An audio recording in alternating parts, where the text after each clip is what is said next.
다 함께 기도하시겠습니다. 하나님 아버지의 은혜를 감사합니다. 오늘도 저희가 온라인으로 예배드립니다. 이제 코로나19도 백신 주사도 맞고 많이 이제 형편이 나아지는 가운데 있습니다. 무엇보다 먼저 자영업 하시는 분들 정말 어려운 가운데 있는데 속 회복하게 하시고, 특별히 경제적으로 어려운 가운데 있는 분들, 특별히 우리 청년들 일자리가 부족해서 어려움 겪고 있습니다. 특별히 또한 교회가 코로나19로 많은 어려운 가운데 있었습니다. 우리가 아버지 속히 정상화되어서 우리가 마음껏 하나님께 찬양하고 예배하며 말씀 나누는, 또 경제가 활력되고 회복되고, 또 우리 청년들이 일자리에서 마음껏 일할 수 있는 그런 시기가 속히 올 수 있도록 인도하여 주시옵소서. 오늘도 신령과 진정을 예배드리게 하시며 말씀 가운데 은혜가 있게 하시며 말씀에 은혜 받아 세상 가운데 승리하는 저희들 되게 하여 주시옵소서. 감사드리며 예수님 이름으로 기도했습니다. 아멘. 자, 오늘은 디모데후서 5번째 중에 4번째 말씀 사역에 충실할 것이라는 제목으로 말씀을 나누고자 합니다. 3장 10절부터 4장 8절입니다. 제가 오늘도 어제 잠깐 이제 외출하면서 제가 이제 군대에서 우리 형제들에게 예배했던, 제가 음성으로 녹화했던 것을 지금 LMTV 유튜브에 올려놨는데요. 제가 이사야서 우리 군인 형제들하고 강원도 철원에 새벽에 가서 아무도 없는데 청년들하고 군인 청년들하고 저하고 예배하면서 우리가 주께서 높은 보좌에 앉으셨는데 또 독수리 날개처럼 올라가 제 대신 화관을, 이사야서 나온 말씀을 곡을 붙여서 찬양한 곡들을 우리 함께 부르면서 우리가 같이 은혜를 나눴던 그 음성 설교를 제가 다시 들으면서 정말 아무도 의식할 것 없이 그냥 정말 초신자가 대부분의 우리 군인 형제들 데리고 제가 말씀을 나눴던 것을 다시 들으면서 은혜를 받았습니다. 우리가 말씀이 정말 우리 마음에 힘이 되고 우리 말씀에 의지해서 세상 가운데 승리하는 저와 여러분 됐으면 좋겠습니다. 오늘 본문은 디모데후서 4장 7절 말씀입니다. 8절 말씀. 우리가 너무나 잘 아는, 이제 사도 바울은 감옥에서 이제 마지막 사형 선고를 기다리며 모든 인생을 정리하는 그런 시기가 왔습니다. 그럼 4장 7절 먼저 읽겠습니다. 7절. 나는 선한 싸움을 싸우고 나의 달려갈 길을 마치고 믿음을 지켰으니. 8절. 이제 후로는 나를 위하여 의의 멸관이 예비되었으므로 곧 의로우신 재판장이 그날에 내게 주실 것이며 내게만 아니라 주의 나타나심을 삼하는 모든 자에게 되니라.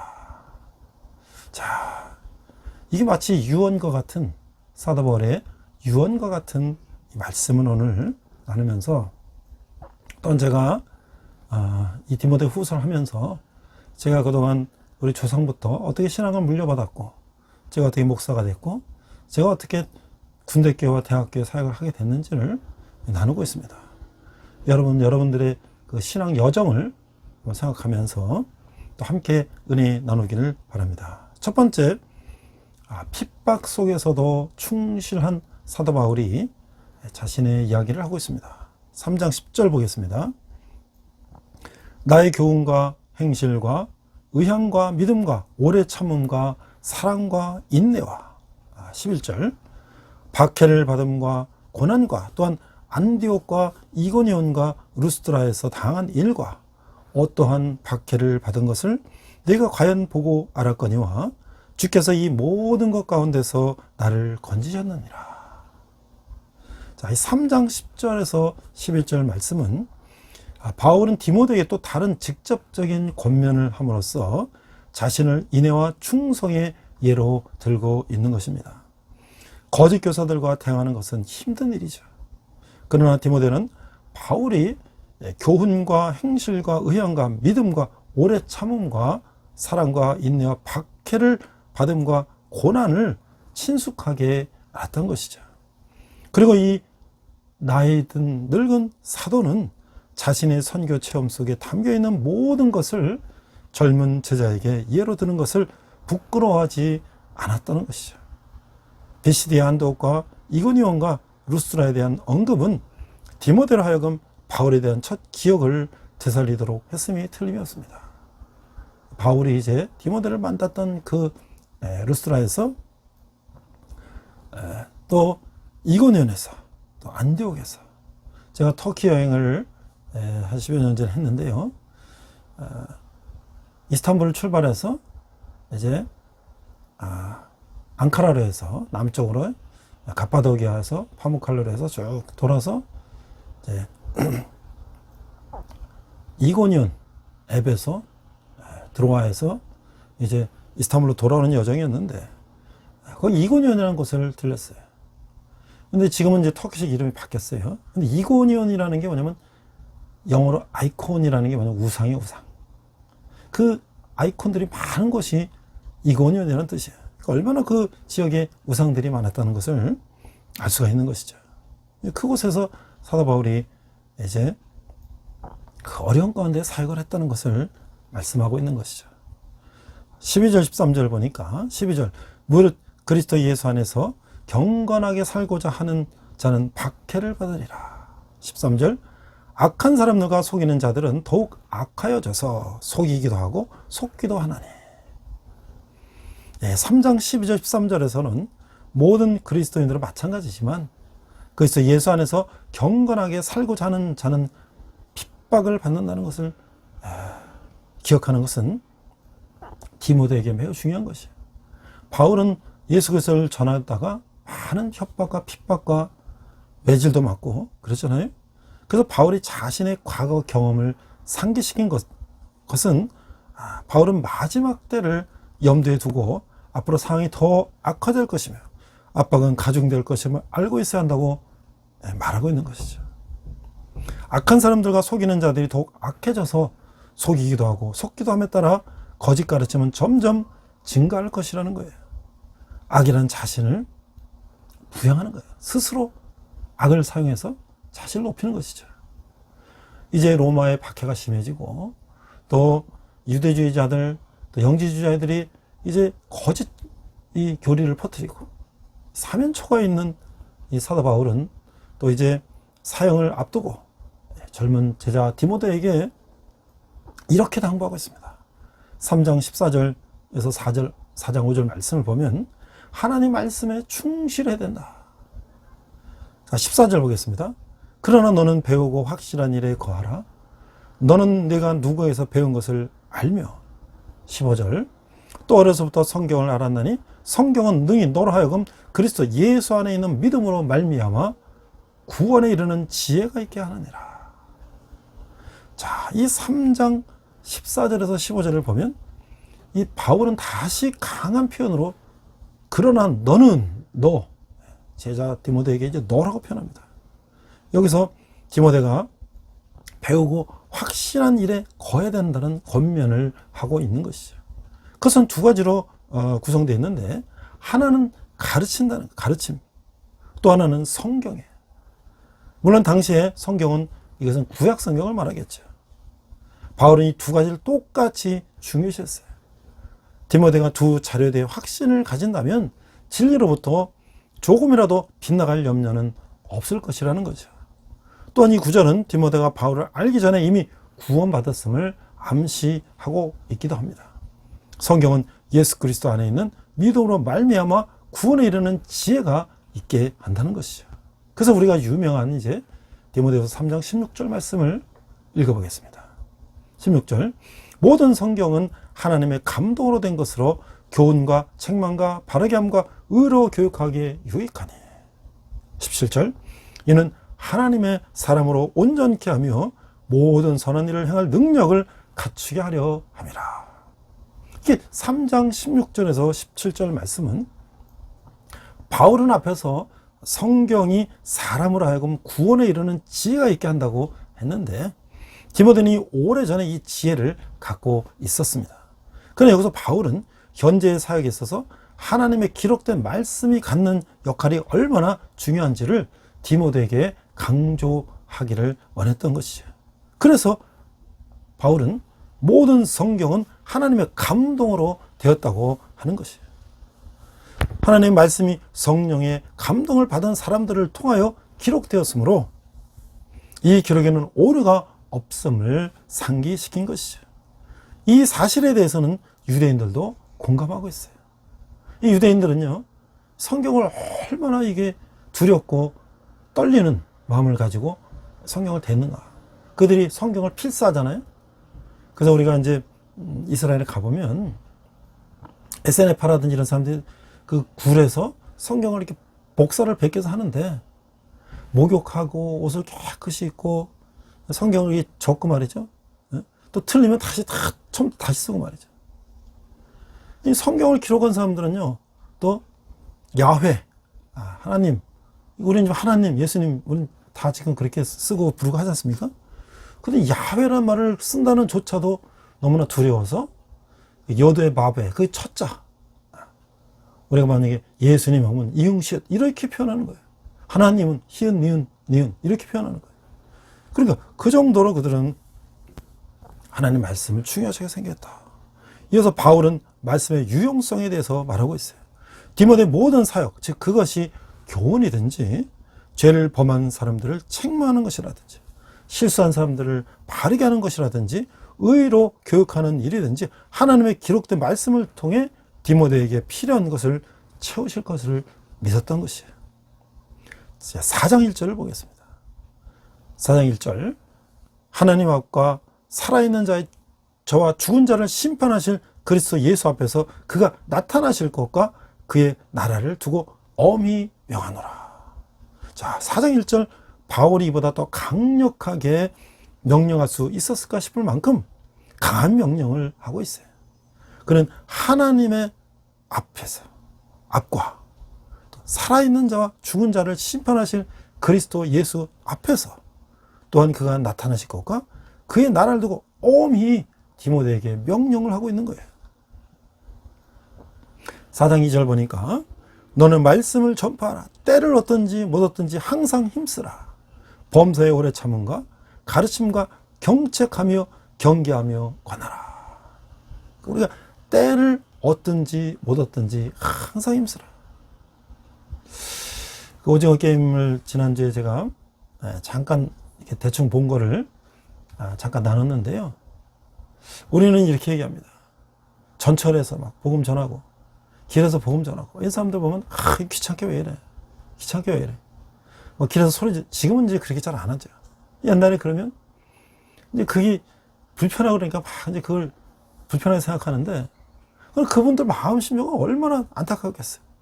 하나님 알지 못하고 죽어 있는 영혼들이 지옥을 갈 텐데 그들에게 어떻게 하나님 믿고 천국 가는 걸 깨우칠 수 있을까? 급한 마음에 나와서 그들이 이제 외치는 거 아니겠어요?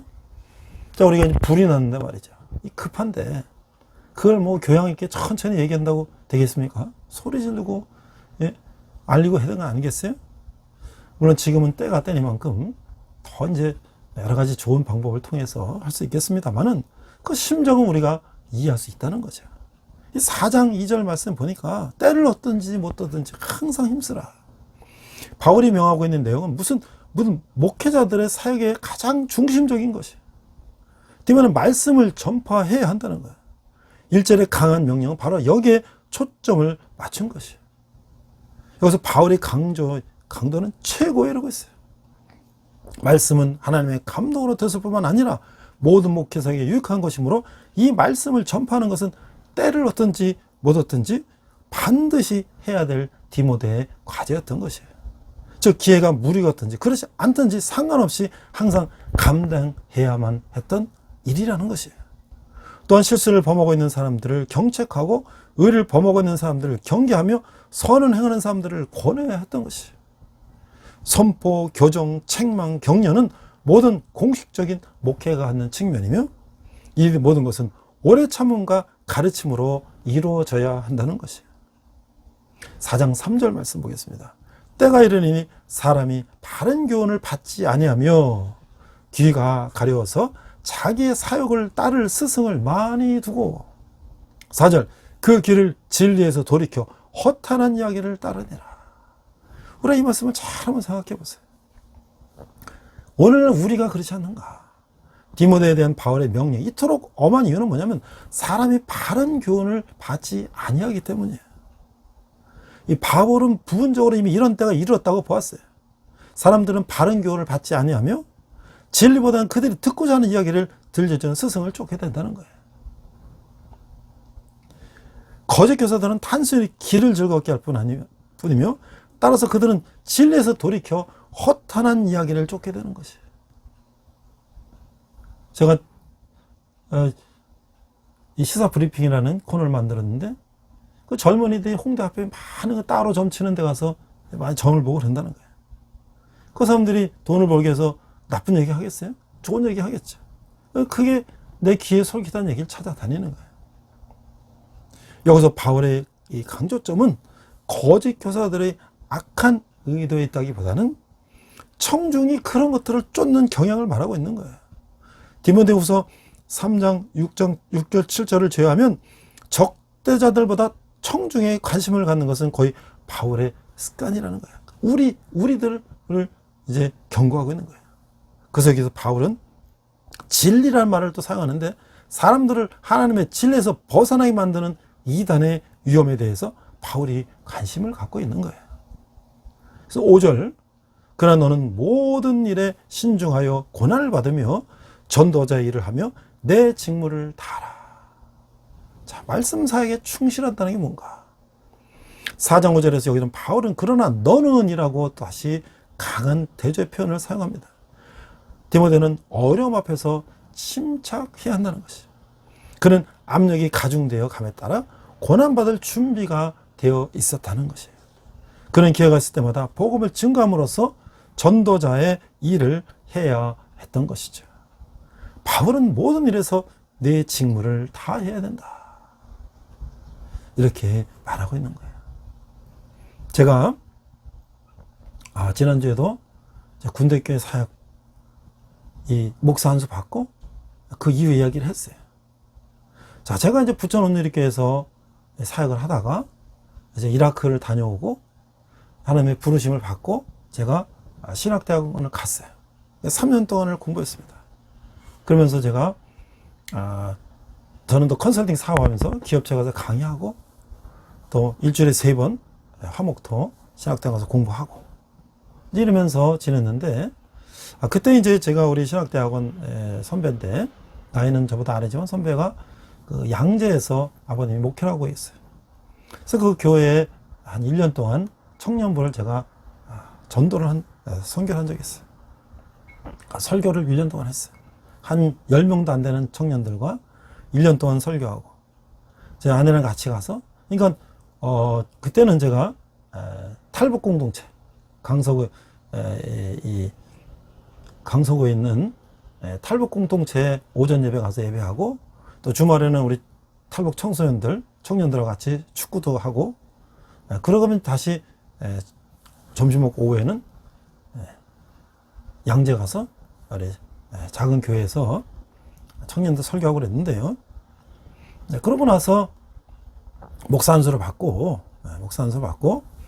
제가 저는 이제 사역 컨설팅 사업을 하면서 이제 일을 하고 있기 때문에 풀타임으로 하고 있어는 어렵고 제가 이제 파타임으로 협력 목회를 좀 하고 싶어서 탈북 공동체 한 6개월 동안 가서 축구도 하고 같이 예배도 하고 탈북 청소년들과 지냈는데 그때 이제 마침 하 목사님이 돌아가시는 그런 상황 속에서 제가 담당 목사님한테 제가 협동 목회할 수 있는 좀 길이 없을까요? 물어봤더니 뜻은 좋은데 자리가 없다. 하 목사님 돌아가시고 여러 가지 사항들이 좀 어려웠던 것 같아요. 그래서 저는 이제 그걸 포기하고 앞으로 어떻게 이제 할 것인가 하면서 집에서 이제 가족들과 예배를 하고 있었어요. 그런데 이제 얼마 있다가 한 통의 전화를 받았어요. 제가 이제 그 부천 온누리교회 다닐 때 장로님과 집사님들 여러 분들이 거기에 조그만 이제 신도시가 생겨서 교회를 개척해서 거기 가서 전도를 하는 그런 준비 모임을 오랫동안 하고 있었어요. 그래서 그분들이 이제 그 상가를 얻어서 꽤 많은 사람들이 한 100여 명 정도 제가 생각할 때 넘는 것 같아요. 나가서 그분들이 거기 교회를 이제 개척을 했어요. 그런데 그게 1년, 2년, 3년 지나면서 교회가 그렇게 생각만큼 부흥되지 않고 또 많은 사람들이 떨어져 나가고 그런 상황 속에 그분들이 이제 그 큰 상가, 굉장히 큰 걸 얻었는데 그게 이제 유지가 어려우니까 한 3년 정도 있다가 그걸 다시 접고 부천 상동 쪽 가까운 쪽에 작은 상가를 얻어서 이제 옮겼어요. 근데 제가 이제 목사 한 수를 받고 있다는 말을 듣고 우리 같은 다 사역했던 분들이니까 연락이 와서 만났어요. 그래서 그 새로 옮긴 작은 이제 상가교회에 와보라는 거예요. 그래서 가봤어요.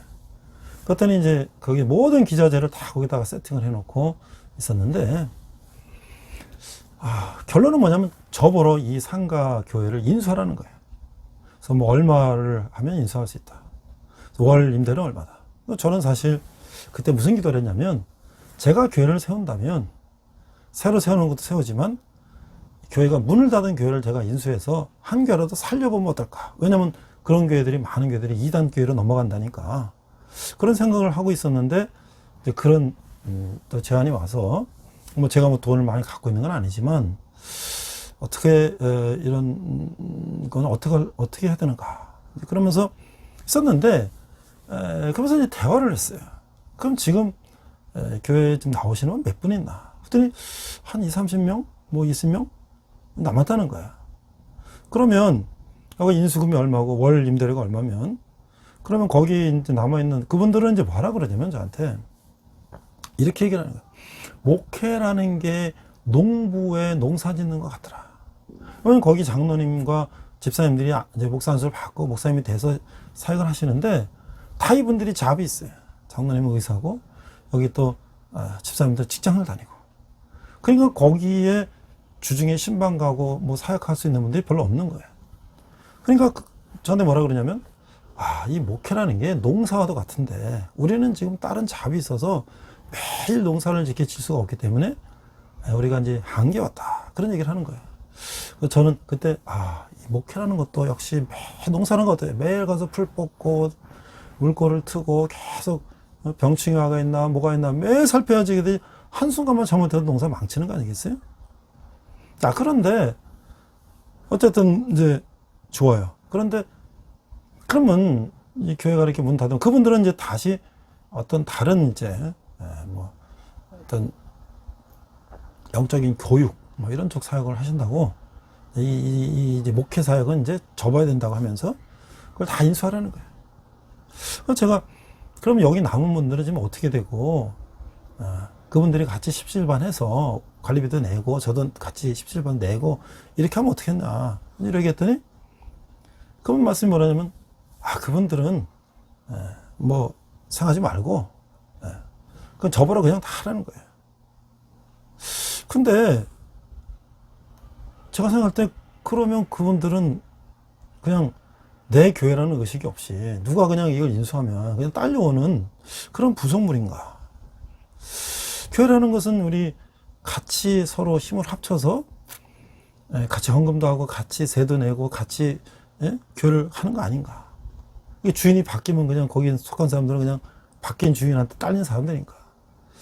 이게 좀 마음에 걸렸어요. 그래서 그때 제가 사랑의 교회 수양관에서 2박 3일 동안 하는 내적 치유, 주서택 목사님 하시는 그 사역을 예약해서 한 3일 동안 이제 그러고 나서 가서 그 세미나를 들으면서 아침 저녁으로 기도하면서 생각했는데 제 마음속에 이건 아닌 것 같아요. 만약에 거기 있는 남은 분들하고 저하고 같이 합심해서 우리가 조금 십시일반해서 인수금도 내고 또 월차도 내고 뭐 이런 식으로 하자 그랬으면 저가 마음이 가벼웠을 텐데 제가 혼자 돈을 내고 안 되고 그런 게 중요한 게 아니라 저는 주인으로서 인수연계하고 성도님들은 그냥 거기에 딸린 식구로서 그냥 도매금으로 넘어가는 그런 교회는 제가 생각했던 교회가 아니라고 생각이 들어서 세미나 갔다 와서 제가 좀 기도해 보니까 아닌 것 같다. 결국 그 교회는 모든 걸 다 거기 있는 직기들을 다 처분하고 교회에 있는 모든 그 인테리어를 다 뜯어내고 상가를 반납하고 정리했다는 소식을 나중에 들었어요. 저는 지금도 생각해 보면 인간적인 생각으로는 그때 교회를 인수해서 교회를 이렇게 사역했으면 뭐 그래도 나름대로 열심히 하면 교회가 성장하지 않았을까 생각도 하지만 시작 자체가 제가 생각했던 교회 모습이 아니었기 때문에 지금 생각해도 저는 그런 상황이라면 하지 않을 것 같아요. 자, 그러고 나서 이제 저는 다시 이제 기도하고 있었는데 우리 신학대학원 선배가 군대교회를 사역하면서 연락이 왔어요. 저기 철원에 있는 조그만 창고를 개조한 군대교회가 하나 있는데 목사님이 갑자기 그만둬서 그걸 한번 해보지 않겠냐. 군대라는 것은요, 이 큰 부대, 여단, 사단, 군단 뭐 이런 데는 군인 목사님들이 있어요. 한 260명 정도. 근데 대대 이하의 부대는 많이 그동안 졌어요. 군성교연합회 한경재 목사님도 그런 목사님들이 이제 군성교연합회 그 회장을 하면서, 근데 거기는 군인 월급 받는 군인 목사님들은 270명 큰 군대 교회만 하고, 그런 작은 교회는 그 근처에 계신 목사님들이 와서 자비랑을 하는 거예요. 그래서 제가 부평에 살고 있었는데, 제가 그때 예수의 리더십이라는, 제가 LMTV에도 올려놨어요. 동영상을 강의했던 거를. 근데 거기에 예수의 리더십을 번역해서 세미나하고 목사님들, 장로들, 집사님들 세미나 하는데, 일장이 뭐냐면 상석에서 내려오게. 제가 군대교회를 한번 사역하면 어떻겠냐는 제안을 받았을 때 제 마음속에는 사례도 없지. 내가 부평에 사는데 강원도 철원까지 가야지. 그리고 누가 여기는 뭐 이 병사들밖에 없는데 누가 같은 동역자도 없지. 저랑 같이 갈 사람도 없지. 야, 이거 과연 이게 되겠나? 그런 생각을 했던 거야. 그러면 남보는 상석에서 내려오라 그러고, 나는 상석에 내려오지 않으면서, 물론 예수님을 우리가 배우자는 얘기지만, 그래서 제가 한 주도 고민했더니 아내가 그러는 거예요. 예수님의 리더십 얘기하면서 서로 우리가 상석에서 안 내려오면서 남보는 그런 강의를 한다는 거 맞지 않다. 일주일 만에 가보겠다 그랬어요. 가서 이제 부대교회 가봤습니다. 갔더니 문을 탁 여니까 창고교회인데 조그만, 여기는 중대 규모예요, 중대. 그러니까 어떻게 거기에 그 여단 교회 여단장님이 믿음이 좋으신 장로님이고, 또 이제 여기 중대장님이, 여기는 이제 소령이 중대장이에요. 여단 이제 참모조직이 있어. 이분들이, 믿음 있는 분들이 여단 교회를 새로 이렇게 지면서 남은 자재를 가지고 이 창고를 갖다 개조해서 여기다 중대에다 교회를 만든 거예요. 근데 가보니까 문을 탁 열어보니까 곰팡이에서 파는, 왜냐면 이게 일주일 내내 문 닫아 놓으니까, 창고를. 그 앞에 이렇게 저수지가 있어요. 이게 뭐냐면 이게 다리 놓는 거야, 다리. 이제 전쟁 때 이제 탱크가 다리 무너지면 다리로 그걸로 넘어가야 되지 않습니까? 전쟁 때. 그 저수지가 그거 하는 저수지. 근데 그 물을 이제 평소에 농사 짓고 물을 이제 농사 짓는 물을 쓰는데, 또 그게 한편으로는 훈련용이에요. 자, 그래서 저는 이제 하여튼 가겠다고 했어요. 그러면서 부평에서 2시간 반 걸려서 거기를 이제 갔다가 오다 하는데, 제가 당시에 이제 자유과학대학교에 금요일마다 외래 교수로 경영학 가르치러 갔어요. 어차피 내가 금요일 날 아침에 갔다 저녁 때 오는데, 거기서 잘 자리만 마련해주면 토요일 날, 토요일 날 이제 형제들하고 같이 성경 공부도 하고, 일요일 날 예배하고 오면 좋겠다. 그래서 이제 그 여단에 군종 목사님이 계세요. 나도 잘 자리만 좀 마련해달라. 난 부평에서 여기까지 오는데 왔다 갔다는 어렵겠고. 그랬더니 나중에 여기 군대 회관이 있는데, 전방에는 말이죠, 여관이나 이런 것들이 이제 더 옛날에는 이제 별로 없었고, 식당 같은 것도, 또 군인 가족들, 군 관련된 사람들 출장 오거나 이제 군인들 하면 그런 회관을 군대에서 직영하는 데가 있어요. 하루 자는데 12,000원. 모텔 같은 아주 고급은 아니지만, 그 다음에 식당 같은 게 말이죠. 그 당시에 된장찌개, 김치찌개 3,000원. 목욕탕, 숙박한 사람이 1,000원만 내면 목욕하는 거야. 근데 거기서 금요일날 토요일 와서 자게 해주겠다는 거야. 그러면 저는 왔다 갔다 안 해도 되니까. 그래서 이제 거기를 가서 자고 토요일 날 군인 형제들 만나서 성경 공부하고 일요일 날 예배하고 이렇게 오는 거야. 자, 그런데 제가 거기 형제들한테 그랬어요. 야, 너네도 얼마나 좋으냐. 여기 큰 호수가 있고, 이거 뭐 갈릴리 호수 같은데, 여기 지금 예수님이 말이지, 물고기 잡는 베드로하고, 여기서 만나고 말이야. 아, 그러면, 그랬더니, 이 형제들이 머리를 확 하면서, 머리를 쌓으면서, 왜 그런가 했더니요. 이것이 그들의 고난의 훈련장이에요. 영상 30도 여름, 그 쇠로 된 다리를 쪼가리를 맞춰서 탱크가 지나가게 하려면요. 그걸 트럭으로 실어서 강물에 투하하고 다시 그 배로 말이죠. 보드 배로 막 가서 그거를 맞추고 그 위에 또 그 나사를 조여서 그 다리를 탱크가 가도 부러지지 않는 다리를 만들어야 되니까 이게 여름에 잠 안 자고 2박 3일씩 그 뜨거운 데서 여기 뭐예요? 구명조끼 입고 완전 군장하고 그 얼마나 덥고 힘들겠어요. 겨울에 항상 그 호수는요, 강원도처럼 얼마나 춥습니까? 한 20도, 20cm 이상 30cm 얼음을 그냥 배로 다 깨요. 왜? 영하 20도에도 훈련합니다. 그러면 거기서 또 물이 막 튀면 말이죠. 겨울에 막 바짝바짝 얼잖아요. 그 텐트 치고 와서 하는 거예요. 그러니까 이 형제들한테는 그게 얼마나 힘든 건데 제가 야, 여기 갈릴리 호수가 얼마나 좋은데 이 형제들이 막 하는 게 이해가 가죠. 그런데 그 형제들이 저한테 하는 얘기가 있어요. 교회? 우리는 버린 자식입니다. 왜? 왜 버린 자식이야? 먼저 목사님이 바쁘면 안 오고 군주병한테 설교하라고 그러고 뭐 이런 식으로 해서 아무도 찾아온 사람도 없고 버린 자식이다. 그래? 그래. 나는 앞으로 한 번도 너희들 빠지지 않고 내가 한번 해볼게. 그리고 많은 사람들이 너희들을 위문으로 쓰도록 노력해보지.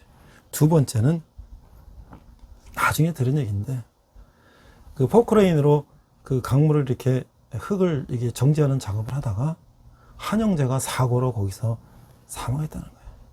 그 나중에 들었어요. 그럼 그 위에 생활관 있고 연병장이 있고 거기서 맨날 훈련하는 형제들이 뭐 나중에 지금은 다 이제 오래전 얘기니까 지금은 형제들은 잘 모르겠지만 그 당시 있는 형제들은 그 사건을 옆에서 지켜본 형제들은 얼마나 그게 힘들었겠어요. 아, 이 형제들을 어떻게 위로해야 되나. 그 제 마음속에 알겠습니다. 제가 그러면 여기서 한번 해보겠습니다. 그게 지금까지 거의 7, 8, 9년, 10년이 가까우는 거예요. 자, 이제 마지막으로 우리가 말씀을 정리하고 지혜 이야기도 마무리하도록 하겠습니다. 자, 바울이 어떻게 충실하게 사역을 했는가? 우리 앞에서 4장 7절 말씀 읽었죠? 4장 6절 먼저 읽어보겠습니다. 전제와 같이 내가 벌써 부어지고 나의 떠날 시각이 가까웠도다. 전제라는 건 이제 죽음 앞에 드리는 제사. 그래서 기름 붓는 죽음. 내가 이제 마지막 때가 다가왔다. 4장 6절 보면 이 서신 전체를 통해 드려지게 된 그림자가 이제 명백하게 돼. 바울은 내가 이제 죽음을 앞두고 있다. 지금까지 그의 강한 명령들은 죽음에 대한 언급인데 언급에 그 무게가 더해져. 내가 너에게 말하노니 충실하고 말씀에 충실하고 성경에 충실하고 그 했던 것이 내가 이제 나는 너를 더 이상 볼 수가 없단 말이죠. 그까지 그의 강한 명령들은 죽음에 대한 이제 마지막 당부였던 거예요. 그래서 5절 그러나 너는 이라는 말은 3, 4절에 나오는 거짓 교사들과 대조되는 말뿐 아니라 6절에 나와도 대조되는 것이에요. 바울은 자신의 죽음을 기정사실처럼 받아들였어요. 그는 전제와 같이 벌써 부어졌어요. 이제 죽음 앞에 이제 잔을 부었어요. 이것은 매일 드리는 어린 양의 제사 위에 포도주를 붓는 것을 말하는 거예요. 바울은 로마 감옥에서 다시는 석방되지 못할 것을 알고 있었어요. 떠날 시각이 가까워졌다는 거예요. 7절 나는 선한 싸움을 싸우고 나의 달려갈 길을 마치고 믿음을 지켰으니. 오늘 본문입니다. 4장 7절 자신의 인생을 돌아보면서 바울은 그 누구도 감히 되풀이할 수 없는 놀라운 고백을 하는 것이에요. 그는 선한 싸움을 싸우고 나의 달려갈 길을 마치고 믿음을 지켰다는 거예요. 앞에 두 가지는 바울이 흔히 사용한 운동 경기의 이미지. 우리가 디모데전서 보면 운동 경기를 많이 예를 들고 있지 않습니까? 세 번째는 기독교 진리를 맡은 청지기의 충성에 대해서 언급으로부터 나온 것이에요.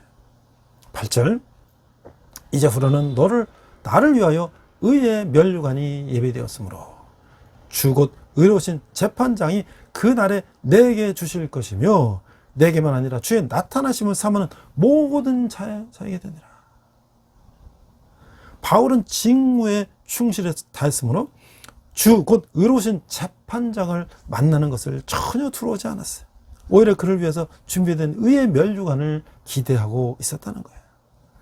의의 면류관은 생명 자체가 면류관인 것을 보여주는 것이 생명을 갖고 있는 것에 대가로 면류관을 준다는 건 아니에요. 한편 바울은 그날 바울이 죽는 날이 아니라 그리스도가 재림하는 날에 주가 나타나심을 사모하는 다른 모든 신실한 사람들과 나란히 면류관을 받으리라고 기대했다는 거예요. 제가 앞서도 지난주에도 제가 목사가 돼서 이 사역을 하는 것이 참 감사하다. 앞서도 제가 말씀드렸지 않습니까? 내가 목사가 되면 직장도 내려놓고 교회에서 내가 사례받고 이제 살아야 되는데 뭐 지금 개척해서 이제 맨 땅에 헤딩한다는 게 얼마나 어렵습니까? 그런데 내가 이게 가능한 건가? 라는 그런 생각을 하고 염려를 하고 그랬는데 그 안양 갈멜산 기도원의 그 조성근 목사님이 불신앙이다. 내가 하나님을 믿지 못하는 거야. 내 생각 가지고 염려하는 거야. 그 후에 10년이 지났지만 제가 지금도 굶어 죽지 않고 잘 지금 뭐 그렇다고 풍족한 건 아니지만 하나님의 말씀 전하면서 살고 있지 않습니까? 그러니까 하나님을 사모하고 하나님 일에 충실한 사람들은 어때요? 하나님의 의의 면류관을 받을 것이다. 언제 예수님이 다시 오실 때. 자, 그래서 이제 군대 가서 이제 그 버린 자식이라는 청년들을 어떻게 사용할까? 토요일날 가서 떡볶이 사가지고 가서 그 찬양팀, 군종병 같이 떡볶이 먹으면서 같이 또 지내고 또 주일날 빵 사가지고 가서 또 거기 우리 예배 나온 형제들 같이 먹고 또 나중에는요, 우리가 이제 후원은 이제 뭐, 국군중앙교회라든지 지금 이제 방주교회라든지 이런 데 10만원씩 뭐 20만원씩 이렇게 보여주는 거 가지고 빵 사주고 또 하고 그 다음에 이제 한 달에 한 번 정도는 생일 파티를 삼겹살 파티도 해줬어요. 그러니까 뭔가 좀 이제 우리 형제들이 마음이 조금 이렇게 풀어지고 그리고 처음에 갔을 때는 아침에 주일날 토요일날 가면 완전 군정하고 운동장 도는 형제들이 있어요. 아, 저 왜 그러냐? 얘 뭐 잘못해갖고 말년에 몰래 생활 가서 술 먹다 걸렸어요. 사이버 제시방, 싸지방이라 그래. PC 방이 군대도 있어요. 근데 자기 시간 아닌데 가서 해가 걸렸어요. 뭐 이런. 근데 그 후 이제 우리가 이렇게 형제들 같이 지내면서 많이 좋아졌어요. 형제들도 많이 좋아져요. 그리고 제가 오늘 이렇게 동역자들 부활절, 추수감사절 위문도 와서 지내고 제가 또 대학생들과 같이 봉사활동 하는데 외국인 근로자 교회를 찾아가서 봉사하는 거였어요. 외국인 근로자들도 외롭고 힘들지만 우리 군인 형제도 외롭고 힘든데 너희들 남학생은 언제 앞에 군대 갈 것이고 1학년들을 또 여학생들은 너희 이따 결혼하면 신랑이 다 군대 갔다 온 친구들일 텐데 그것도 한번 가서 물론 오빠가 있거나 동생이 있어 가본 사람도 있겠지만 앞으로 가서 보자. 그래서 군인 형제들한테 위문 간다 그러니까 우리 모든 병력들이 주말에 주일날 근무하는 외의 친구들 다 오는 거다. 같이 젊은이들 교회에서 게임도 하고 같이 찬양도 하고 이게 바로 교회다 말이죠. 이게. 그러면서 어느 날 제가 제가 이제 군대 교회를 와서 부평에서 다닐 때 잠자리를 마련해달라. 근데 그때 군정 목사님이 카드를 하나 줬어요. 카드. 국민카드. 이거로 12,000원 하루 잡으시는 거 이거로 계산하세요. 그래서 딱 보니까 영어로 박근영이라 돼. 박근영. 아, 이게 이제 군인 장교의 부인 이름인가 보다. 또 어느 날 토요일 날 이렇게 있는데 어떤 사복을 입은 여자 장교같이 생긴, 뭐 여자들은 되게 부사관이나 사관이니까 군대에서, 병사들은 없으니까. 근데 누가 하나 와요. 한 1년 지난 때인 거 그랬어. 근데 제가 그 전에 물어봤어요. 그 중장님한테. 아, 여기 지금 저한테 여기 군인 회관에서 잘하고 카드를 누가 여당 교회에 있는 분이 저한테 그걸 후원하신다고 카드를 줬는데 여기 박근영이라고 돼 있는데 이분이 누구예요? 그러니까 그 중대장, 저기 중대장, 이분이 여자 중대장이에요. 여단에 근무하는 여자 중대장. 근데 믿음이 좋은 분이에요. 근데 그러고 있었는데 제가 여당교회 뭐 갈 일이 별로 없었기 때문에 1년도 채 안 됐을 때 잘 몰랐는데 어느 날 어떤 여자분이 우리 교회는 부대에 저 구퉁이 있는데 거기까지 와가지고 교회를 오는 거예요. 제 느낌이 딱 혹시 그 박근영 중대장 아닐까? 아버지 먼저 인사했어요. 어떻게 오셨냐고. 아, 뭐 여기 지금 검열 나왔는데 한번 와봤습니다. 혹시 뭐 여단에 그러면 맞다는 거예요. 얘기해보니까 그분인 거예요. 그분이요, 제가 2년인가 이제 대학 외래교수에서 이제 초빙교수로 오게 돼서 저를 이제 학교에서 이 포천으로 이사 와야 된다 그래서 제가 부평에 집을 세워놓고 이사를 하기까지 그 카드로 제가 매주 와서 잤어요. 이 회관에서. 근데 그분이 자기 월급을, 자기 체크카드니까 자기 월급에서 저에게 매주 제가 회관에서 자는 비용을 댄 거예요. 2년 동안. 그래서 제가 나중에 이제 이사 오고 나서는 그거 돌려드렸는데 그런 믿음의 사람들이 있는 거야. 또 우리 집사님들이 화장품 사업을 하는 집사님은 화장품을 또 위물품으로 주시고, 또 여러분들이 또 우리를 또 이렇게 기도해 주시고, 매일 또 몇만 원씩 또 후원하시는 분도 계시고. 자, 그러다가 제가 이제 집으로 갈 때, 금요일 날 왔다 토요일 날, 목요일 날, 금요일 날 와서 강의하고, 토요일 날 성경 공부하고, 일요일 날 예배하고, 이제 점심 먹고 집에 갈 때, 제가 포천을 지나가면 어디 학교가 또 거기 있어요. 근데 여기도 지금 기숙사에 학생들이 있을 텐데, 주일날.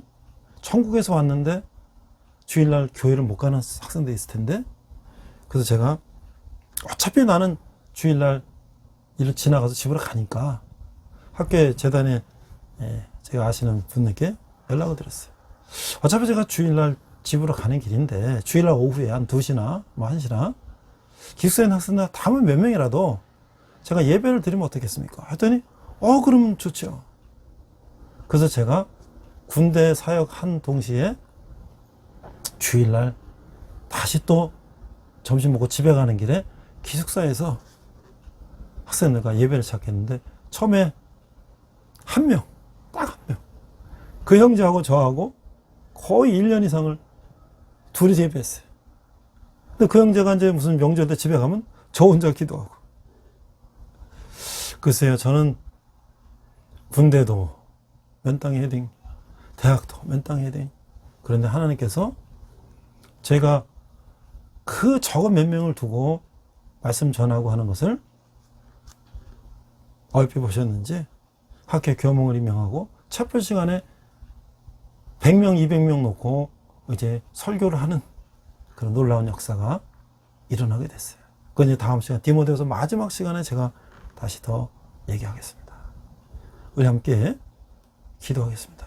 하나님 앞에 충실할 때, 성경 말씀을 충실하게 전할 때 하나님 우리에게 어떠한 복을 주시나, 성경 말씀대로 충실히 살아갈 때 하나님 우리에게 어떤 복을 주시나.